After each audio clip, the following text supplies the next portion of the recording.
Clear, एक बात सुनिए। अभी हम नए विधायक बने हैं, अगर हम अनुशंसा भी करेंगे तो कल ही कुआं नहीं कोड़ा जाएगा। तो अगर इसके लिए आपको किसी को घेरना है तो जो पहले तो उनको आप उनसे बात कर सकते हैं। हाँ, तो हम अनुशंसा करेंगे। नहीं, बिल्कुल आपको संज्ञान में नहीं, हमारी टीम बहुत एक्टिव है, सब कॉन्ट्रैक्ट पे आधारित है और झारखंडी नहीं के बराबर है। वहीं अगर आप प्राइमरी और सेकेंडरी की बात करें तो वहाँ 50 ऑफिसर हैं, जहाँ वित्तीय बजट मात्र 100 करोड़ का होता है। 100 करोड़ 2500 करोड़, जहाँ 2500 करोड़ है वहाँ 2 ऑफिसर हैं, और जहाँ मात्र 100 करोड़ है वहाँ 50 ऑफिसर हैं। ये तो हमारे राज्य की कड़वी सच्चाई है। धन्यवाद। हो रही थी जयराम जी, आज आपने भी अपनी बात रखी है। जी, अगर शिक्षा पे बात करें तो लगभग वित्तीय वर्ष का जो कुल बजट है उसका 12% से ज़्यादा शिक्षा के बजट पे खर्च का प्रावधान है। लगभग 15,000 करोड़ और 2,000 करोड़ यानी 17,000 करोड़ का प्रावधान है। तो मैंने पहला सवाल यही किया कि बजट 17,000 करोड़ में आए या 17 लाख करोड़ में आए, क्या हमारे माननीय इतने सामर्थ्य रखते हैं कि अपने बच्चों को उन सरकारी विद्यालय भेज सके? अगर माननीय अपने बच्चों को सरकारी विद्यालय नहीं भेज पाते हैं तो बजट 7,000 करोड़ का रहे चाहे 7 लाख करोड़ का रहे, उस बजट का कोई मूल्य नहीं है। दूसरा बात, मैंने कई तर्कों से बताया कि किस प्रकार से शिक्षा के क्षेत्र में बंदरबाट है, किस प्रकार से जो राशि है जो एक आम छात्र तक खर्च हो सकती है उस राशि में बंदरबाट हो रहा है। मैंने आरती जो राइट टू एजुकेशन 2009 का कानून है, जिस कानून के तहत तमाम जो प्राइवेट कॉलेज हैं, चाहे वह माफ़ कीजिएगा स्कूल जो बड़े बड़े हैं, डीपीएस की बात करें, डिनोबली की बात करें, वहाँ भी 25% जो ऐसे छात्र जो सामाजिक स्तर से आर्थिक रूप से पिछड़े हैं उनको एडमिशन लेने का प्रावधान है, लेकिन वह कानून का भी अनुपालन नहीं किया जा रहा है। तो कुल मिलाकर शिक्षा का अगर बजट अगर आंकड़ों के दृष्टिकोण से देखा जाए तो निस्संदेह बहुत बड़ा बजट है, एक अच्छा बजट है।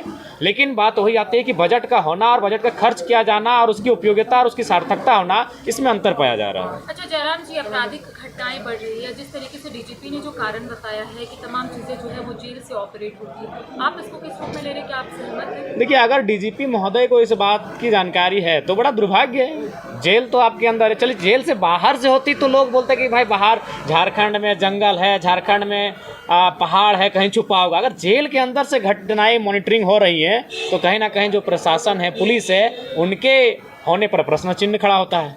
ये तो खुद वो ऐसा बयान दिए हैं कि जो अनुचित है। जयराम जी, माननीयों को जो गिफ्ट मिलता है इसको लेकर देखो, उसको लेकर हमने सूचना के लिए मैंने हाथ भी खड़ा किया था, तो अध्यक्ष महोदय ने कहा कि जयराम जी ऐसे भी आज समय विलम्ब हो चुका है, क्योंकि आज एक मैंने कह सकते हैं एक काल चला नहीं, जो प्रश्नोत्तर काल होता है, अल्पसूचित और तारांकित जो प्रश्न होते हैं वह काल चला नहीं आज, चूँकि विपक्ष ने वही बड़का गाँव एनटीपीसी की जो मामला है उसको लेकर थोड़ा सा विरोध उत्पन्न किया था, तो एक सत्र चला नहीं, जिस कारण आज सूचना में नहीं दे सके। तो आज सोच रहे हैं कि पत्र के माध्यम से, को सही बात है, आज अगर जैसे ही हम यहाँ से बाहर निकलते हैं तो पुलिसकर्मी मिलते हैं, ट्रैफिक पुलिस मिलते हैं और कुछ सफाई कर्मी भी मिलते हैं। वो कहते हैं कि भैया हम लोग को दिन भर यहाँ ड्यूटी करते हैं सत्र के समय, लेकिन ना हम लोग को पानी के लिए पूछा जाता है, ना खाना के लिए पूछा जाता है। तो अगर हम बजट के बाद जो माननीयों को उपहार मिल रहा है, जैसे मैं अपना बता दे रहा हूँ, 18,000 रुपये को जो खाना बनाने वाला जो भी है, हम नहीं जानते हैं, 3 वो अटैची मिला है। अटैची किसी को क्या बोलते हैं? Trolley bag. हाँ, ट्रॉली बैग, तीनों का दाम है 30,000। ओवन पर हमको नहीं मालूम भाई, हम लोग माड़ भात डेगची हांडी में बनाने वाले लोग हैं। तो वो 18,000 30,000, ये तो गिना गिनी हो गया 50,000। और 2-4 को ये छोटा मोटा बैग मिला है, जो मिला है ऐसे क्लियर कट बात करना पसंद है। एक का दाम है 3,999 और एक का 4,500, यानी और आंकड़ा हो जाता है लगभग 60,000 के आसपास। यानी अभी तक 60,000 रुपये उपहार एक विधायक को मिल चुका है।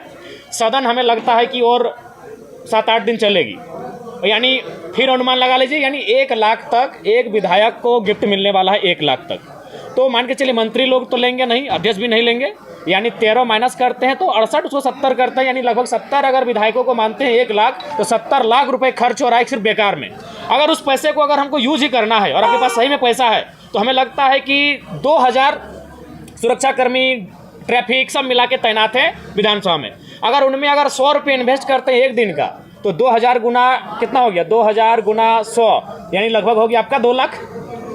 तो हमें लगता है कि बहुत कम राशि में, बहुत ही कम राशि में जो जिस पैसे से माननीय गिफ्ट लेके जा रहे हैं, उससे थोड़ा कम राशि में ही जो यहाँ पर सिपाही दिन भर खड़े खड़े ड्यूटी कर रहे हैं सत्र के दौरान, उनके लिए भोजन और पानी की व्यवस्था बहुत कम राशि में हो सकती है। तो हमें लगता है कि एक आदर्श राजनीति का उदाहरण प्रस्तुत करना चाहिए इस बार की सष्टम विधानसभा को। अच्छा जयराम जी, छात्रों के हित की बात करते हैं। जेपीएससी के अभ्यर्थी आंदोलन कर रहे हैं और अल्टीमेटम भी दिए क्योंकि रिजल्ट जो है वो प्रकाशित नहीं हो रहा है। उनका कहना है एक बार फिर से उग्र आंदोलन जो है वो राज्य में देखने को मिलेगा। साथ ही उसी में एक और सवाल रहेगा कि जेपीएससी के जो चेयरमैन है वो 15 दिन की छुट्टी पे जा रहे हैं, उसका भी विरोध आंदोलन कर दे वो लोग। देखिए, हमें लगता है कि जिस समय जेपीएससी का मामला गर्म है, काफ़ी गंभीर है, और ऐसी परिस्थिति में 15 दिन की छुट्टी का औचित्य नहीं बनता है।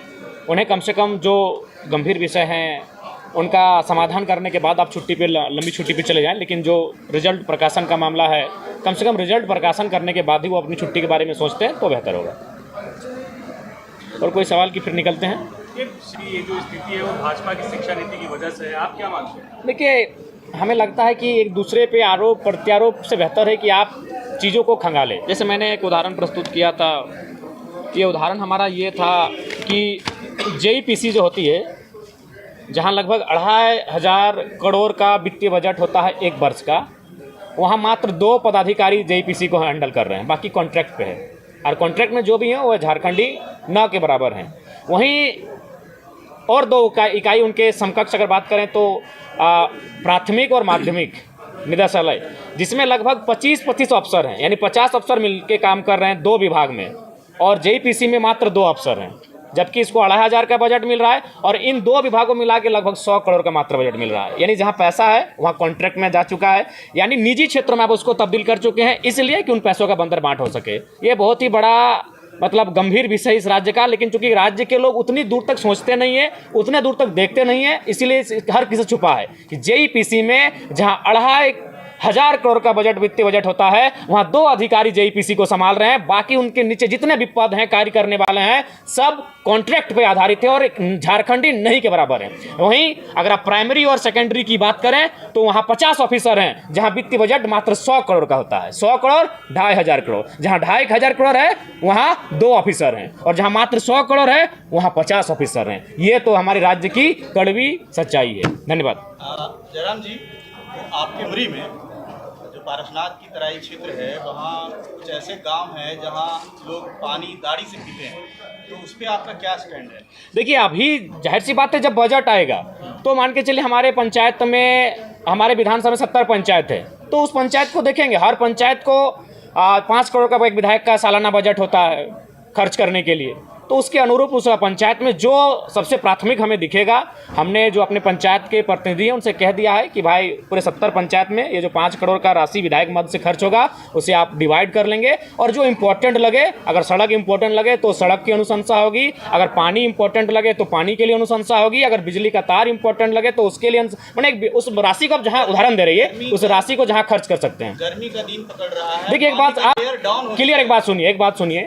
अभी हम नए विधायक बने हैं, अगर हम अनुशंसा भी करेंगे तो कल ही कुआं नहीं कोड़ा जाएगा। तो अगर इसके लिए आपको किसी को घेरना है तो जो पहले तो उनको आप उनसे बात कर सकते हैं। आप विधायक हैं। हाँ, तो हम अनुशंसा करेंगे। नहीं, बिल्कुल आपको संज्ञान में नहीं, हमारी टीम बहुत एक्टिव है, हम लोग इन मामलों को संज्ञान में ले रहे हैं। लेकिन सवाल ये है कि हम अनुशंसा आज करेंगे तो कम से कम उसकी प्रक्रिया है, कम से कम तो 45 दिन लगेगा कार्य स्टार्ट होने में।